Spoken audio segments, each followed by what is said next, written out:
Hello, everyone. I'm Riley Chamberlain with the Weatherford Daily News, and today we are speaking with the SWOSU librarian, Frederic Murray. And there is a pretty exciting exhibit coming to the SWOSU library. So, do you want to tell us a little more about that? Yeah, sure thing, Riley. About a year ago, we applied for an Oklahoma Humanities grant to bring a traveling exhibit called Voices and Votes, Democracy in America. It's a Smithsonian curated exhibit consisting of 6 double-sided panels. It's currently touring the state, and it's sponsored by an umbrella group called Museums on Main Street, which is dedicated to bringing the cultural resources of the Smithsonian to small town America. What's really cool about this exhibit is it's only going to rural areas in the state. There's 6 sites were selected. I'm proud to say that we were the only university selected. I lobbied to have it here in Weatherford during the heated part of the election season, so we could generate some programming to talk about it. Awesome. So, when is that going to be coming in? It's going to be here October 26th through December 7th. And again, what's really kind of lucky is we're going to open it on homecoming. Where there's already a lot of things happening in town, as you guys know. And one of the stipulations of the grant was that you have to provide 2 community programs. Well, we're doing 5 because we're librarians, and we kind of ran with it. So October 26th, the library is going to be in the parade. I've got a student who's going to dress up as the Statue of Liberty, which is Oh, great wow. because our undergraduates are fearless and they're all behind us. So we'll be in the parade on Saturday the 26th.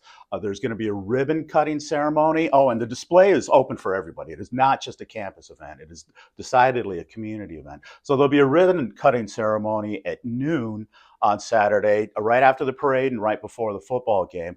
President Lovell of the university is going to come down and cut the ribbon for us, and we're going to have some SWOSU music students there, and I'm trying to arrange some food, and we just want everybody to come to the library and have a chance to take a look at that.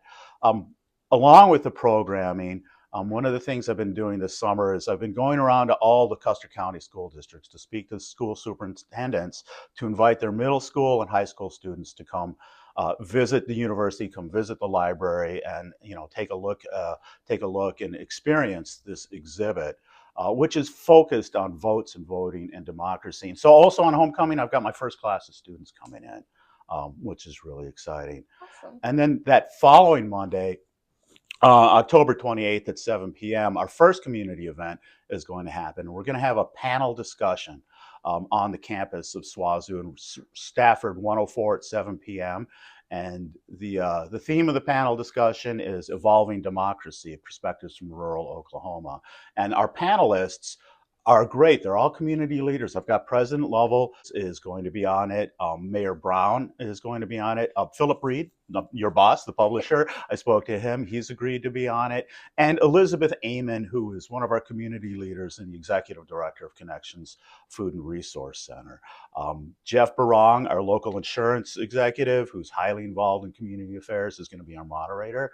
So we want to bring as many people out as we can so we can talk about what works, our perspectives of democracy in a small town in western Oklahoma. What works, what doesn't, what do we need to improve?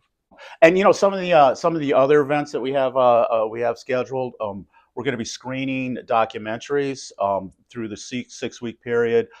Those dates will be available, and we're doing an oral history project because we thought as long as something like this is coming here, and our library director, Jason Dupree, has spent the summer driving around Oklahoma, speaking to people who have worked in government, retired assayors, councilmen, retired mayors, existing mayors, and veterans about their perspectives on what democracy means to them. Because coming with the current exhibit is a kiosk where normal everyday citizens are talking about what democracy means to them. And we thought, why don't we bring our unique perspective in rural Oklahoma to that? And we'll fold it in, and we're going to incorporate it into the existing exhibit. And then we're going to also put it in our archives, so it'll always be here. Awesome. Okay. Well, is there anything else that you'd like to add that I forgot to ask? Um, come to the ribbon cutting ceremony. Come to see the exhibit. It's open to the public. Where you're going to have our students will be trained to walk people through it if they like. If you're working in a school district and want to bring classes, there's a link on the library webpage to schedule that. So far, we've got 4 or 5 classes scheduled to come in. So would like to get a few more students in. And I think this is an opportunity for us to celebrate and, recommit to the ideals of democratic norms. Yes. Awesome. Well, thank you so much for speaking with us. Thank you, Riley. Thank you all for watching.